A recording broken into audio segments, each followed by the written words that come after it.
The 16th century religious upheaval seizes Europe.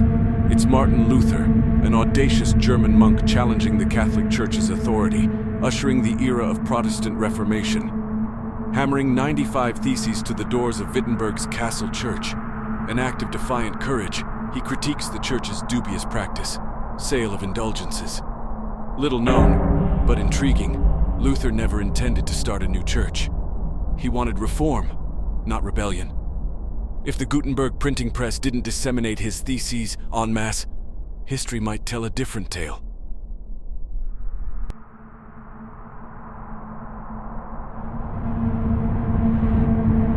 Picture this. We're in 1914 on a ship named Endurance, traversing the ice-choked waters of Antarctica. The ship's captain, Ernest Shackleton, is leading an audacious attempt to cross the continent on foot. But fate doesn't favor them. The ship gets trapped in ice miles from land. Stranded for months, their resilience is tested. The saga ended with an 800-mile epic rescue mission in a lifeboat. No team member was lost. Their endurance painted a tale of survival, resilience, and unclouded leadership, dear listeners. It was no mere expedition.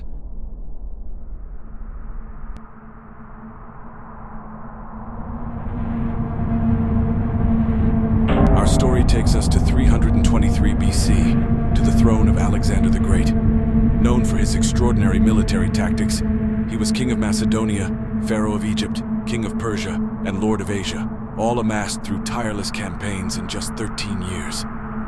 But alas, on a warm day in Babylon at 32, the man famed for his strength succumbed to an illness. Fact, not well known.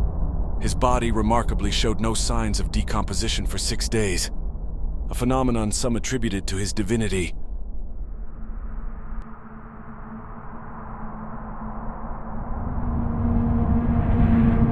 Imagine Rome, 44 BC, tension and betrayal tainting the air. Julius Caesar, conqueror, dictator, loved by many yet feared by others. Underneath his triumph lurks a deadly conspiracy. His closest friends turned enemies. Why? His desire to rule as king triggered fears of tyranny. On a day steeped in infamy, the Ides of March, Caesar fell, 23 wounds sealing his fate. In an interesting twist, his adopted heir Octavian became Rome's first true emperor, not Caesar. So, ironically, Caesar's death birthed the very monarchy his killers sought to prevent.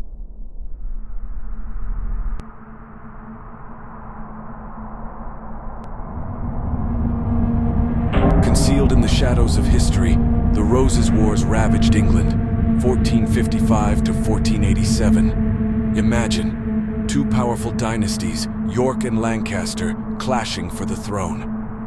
But here's a unique fact about this blood-soaked feud. Both claimed descent from King Edward III, family feuding in the grandest sense. It was sibling rivalry gone awry, the struggle placing cousins against cousins, even brothers against brothers. Yet, in this chaos emerged the illustrious Tudor dynasty, uniting the Roses and reshaping the kingdom's future.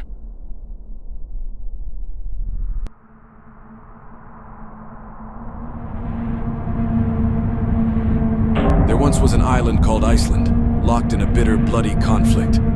Two Viking clans, the Haukdalr and the Vansdalur, faced off in an epic feud, immortalized in the Icelandic sagas. The year, 1245. The site, Orlagstadir. Known as the Battle of Haugsnes, it was the largest, bloodiest conflict in Icelandic history, with some 110 men meeting a grim fate. Not many realized that Iceland had such bloody times, usually seen as tranquil. Interestingly, this battle wasn't documented until 50 years later.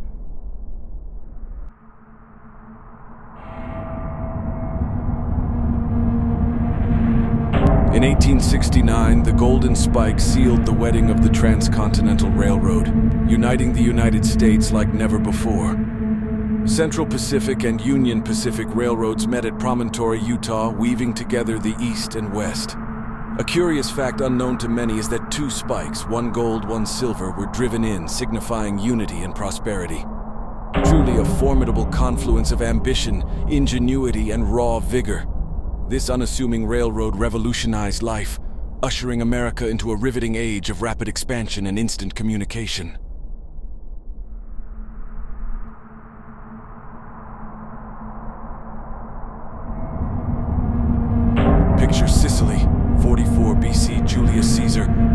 powerful leader has just been assassinated.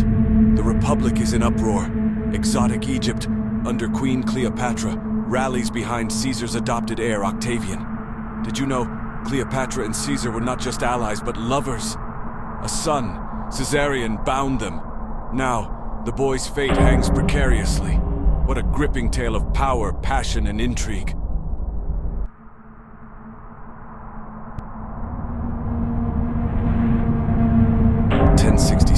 England. King Harold Godwinson triumphs in the Battle of Stamford Bridge, only to receive news of a Normandy invasion led by Duke William. Harold's forced march south marked a hasty and brutal end in the Battle of Hastings. The Normans claimed England that day, changing the course of history forever.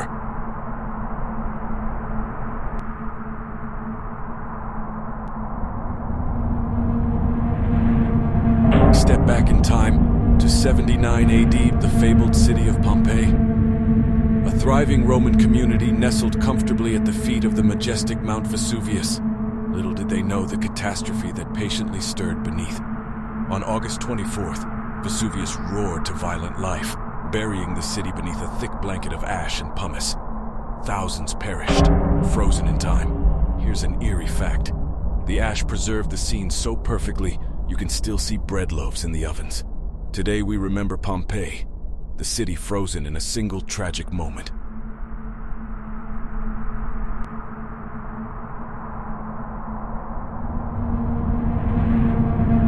Our scene, ancient Rome, 27 BC. Young Octavian claims victory at Battle of Actium, defeating Mark Antony and Cleopatra, ending years of civil war.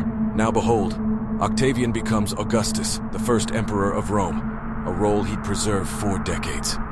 Here's a mind-boggler, never proclaimed himself an emperor. Instead preferred princeps, first among equals. And our Rome, transformed forever, entering a period of peace and prosperity, fondly remembered as Pax Romana.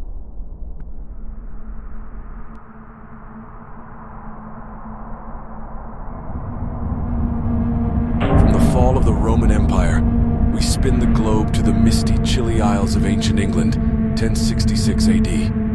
A meteoric rise to power begins. William the Conqueror, the Duke of Normandy, and a distant cousin of Edward the Confessor, England's recently deceased king.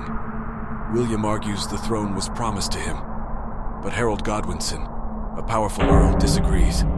The strife brews the legendary Battle of Hastings. Oddly, Harold dies, not by sword but an arrow to the eye.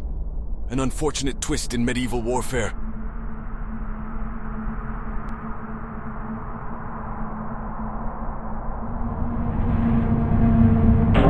Picture the Great Fire of London, 1666.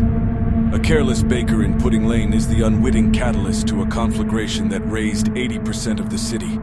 Buildings made of timber and pitch. Perfect kindling for an urban inferno. But here is what's intriguing. Despite the devastation, only 6 lives are officially recorded lost. Imagine that. Why so few? Most who perished were of lower status, their deaths uncounted.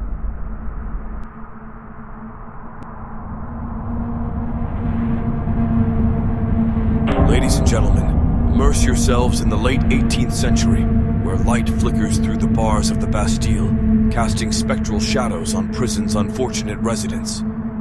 The knots in the air foretaste rebellion. Welcome to the French Revolution. Did you know that the storming of the Bastille didn't free a plethora of prisoners? No, just 7. Yes, merely 7. Behind the guns and danger of July 14th, 1789, lay a fact most forget.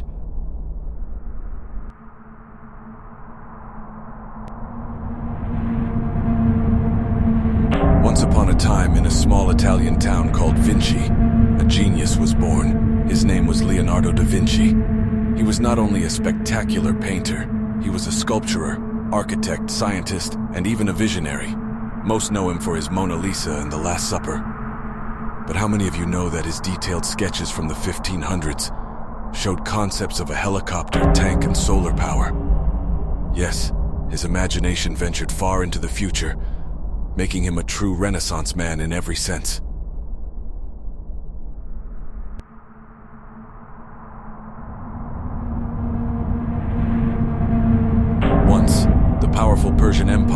ruled by Xerxes, poised to invade tiny Greece. What they didn't know was that Athens was planning a defense at the narrow pass of Thermopylae. Leonidas, king of Sparta, led just 300 fearless men against the Persian swarm. The vast numerical difference, unimaginable, yet 300 Spartans held off thousands. They didn't survive, but gave Greece time to mobilize. Unbeknownst to many, ancient Sparta had a dual monarchy. Yes, two kings. Although Leonidas fell at Thermopylae, his co-king continued leading Spartan forces, enabling Greek victories.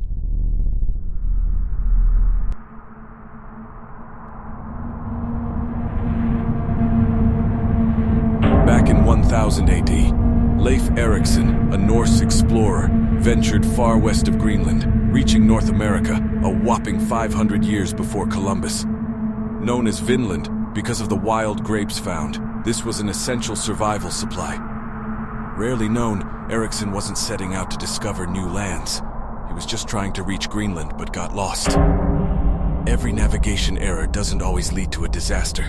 Sometimes it leads to discoveries.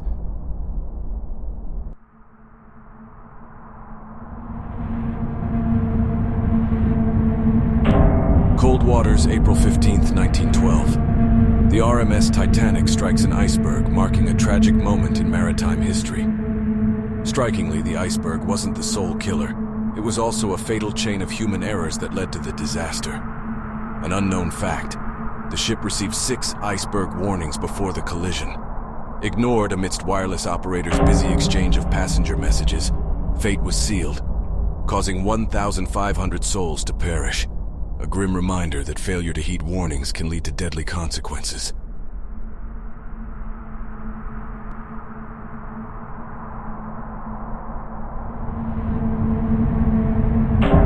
Did you know at the height of the Cold War, the world nearly met its end? October 27, 1962, a U.S. Navy warship spots a Russian submarine near Cuba. Believing it a threat, they hurl depth charges. Seaman Vasily Arkhipov, though, commands that the nuclear warhead aboard remains untouched, thus averting nuclear war. Ironically, the submarine was not armed with nuclear weapons. That one man's defiance ensured our survival.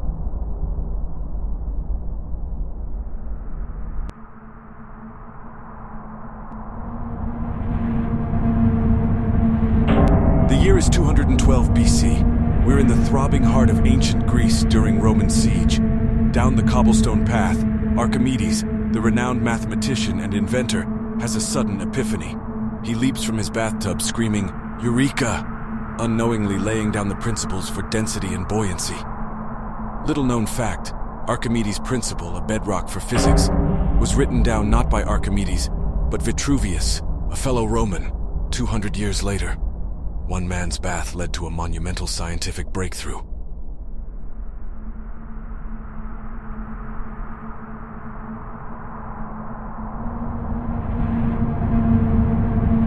Did you know in 79 AD, a day like any other swiftly morphed into an eternal nightfall?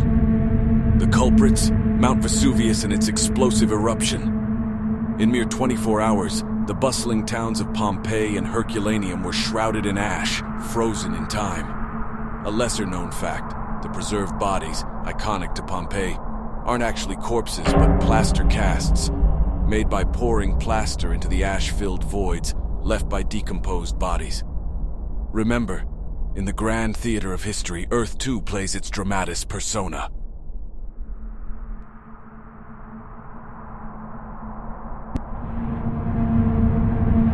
In the winter of 1535, a desperate whisper slithered through England.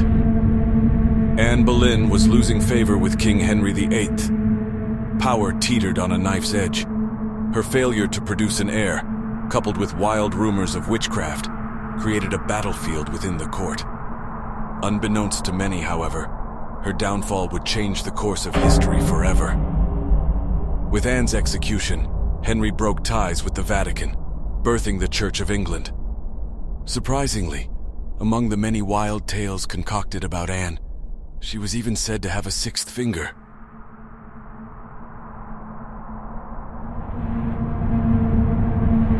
In 1453, during the fall of Constantinople, a most unusual unusual occurrence halted the ensuing battle, an eerie celestial phenomenon known as a moon halo. Warriors on both sides of the conflict saw it as a bad omen and paused fighting. This eerie halo was caused by ice crystals in the atmosphere refracting. And here's an intriguing fact. The Byzantines interpreted it as a divine proclamation of their impending defeat, whereas the Ottomans saw it as a promise of victory. History indeed is in the eye of the beholder.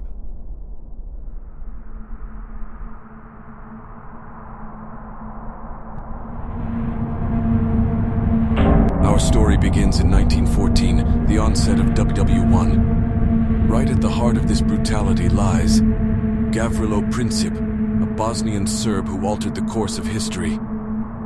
On June 28th, I see him, Archduke Franz Ferdinand of Austria, he murmurs, intent in his eyes.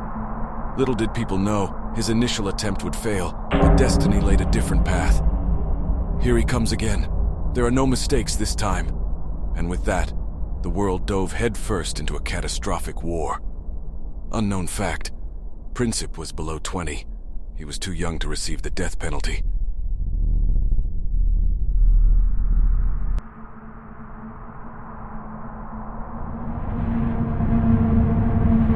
As Europe succumbed to the bubonic plague's feverish nightmare in 1665, London surgeon Nathaniel Hodges risked everything, voluntarily staying to treat the sick. A pioneer of plague-friendly medicine, he experimented with techniques in isolation, protection, and sanitization, creating what would later lead to the principles of modern epidemiology. Despite losing colleagues and contracting the disease himself, Hodges miraculously survived. History records him as a defiant hero who, while buried in obscurity, consigned a revolutionary mark on medical history.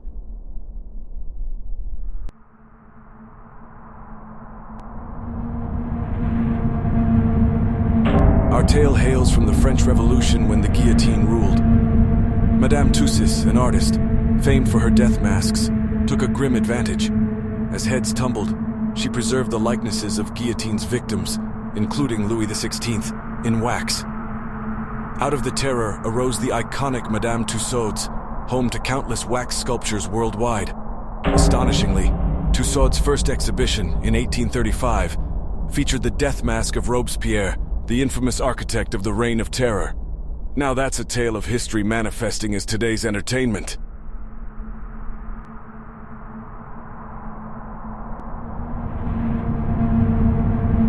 In the year 1914, Archduke Ferdinand fell prey to a fatal assassin's bullet, igniting World War I.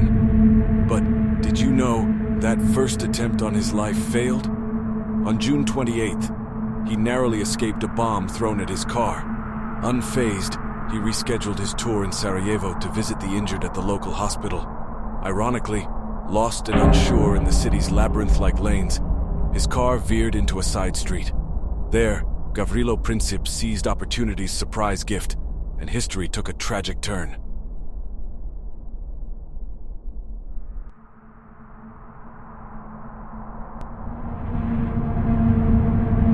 As we quickly rewind to the year 1347, the picturesque landscape of Europe is about to be stained by the Black Death. Envision fleets of trading ships from the Black Sea steaming into Sicilian harbors. Astonishingly, they harbor uninvited guests. Fleas on black rats, vehicles of the horrendous bubonic plague. Over 5 years, it consumed about 60% of Europe. A chilling fact.